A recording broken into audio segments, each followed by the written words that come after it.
প্রহর শেষের আলোয় রাঙা সেদিন চৈত্র মাস, তোমার চোখে দেখেছিলাম আমার সর্বনাশ। আজ চৈত্র মাসের 1 তারিখ, মার্চ 15, মানে 15ই মার্চ 2025। মার্চ এবং এপ্রিল এই 2 মাসের মাঝামাঝি সময়ে হয় চৈত্র মাস। চৈত্র মাস হচ্ছে বাংলা বর্ষপুঞ্জির শেষ মাস। চৈত্র মাস শেষেই শুরু হবে বৈশাখ।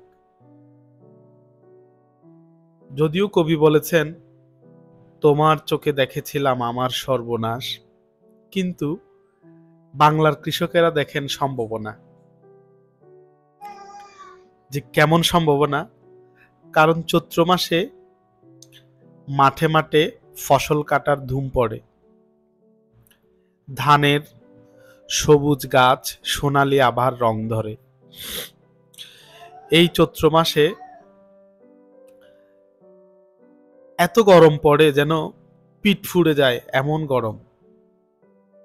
মাঠ ঘাট শুকিয়ে যায়। এটাই হচ্ছে চৈত্র মাস। চৈত্র মাসের বৈশিষ্ট্য হচ্ছে গাছে গাছে আম, কাঁঠাল, লিচুর মুকুল দেখা যায়। ফসল এবং মিষ্টি ফলের আগমনী দেখা যায়। চৈত্র মাসে যদিও কবি সর্বনাশ দেখেছেন, কিন্তু ব্যবসায়ীরা পায় আনন্দ। কারণ সারা বছরের যে ব্যবসায়িক লেনদেন, দেনা পাওনা, এগুলা হিসাব চুকানোর মাস হচ্ছে চৈত্র মাস। চৈত্র মাসে ব্যবসায়ীরা এই হালখাতা শুরু করে, বৈশাখে গিয়ে ইতি টানে। এই হালখাতা বা বৃহৎ বাংলায় বলে চৈত্র সংক্রান্তি, আর চট্টগ্রামে বলে গদিসাইড।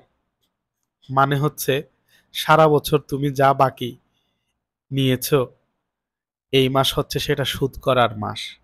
কারণ তোমার ঘরে ফসল, তোমার ঘরে ঘরে ফসল, তোমার গোলা ভরা ধান,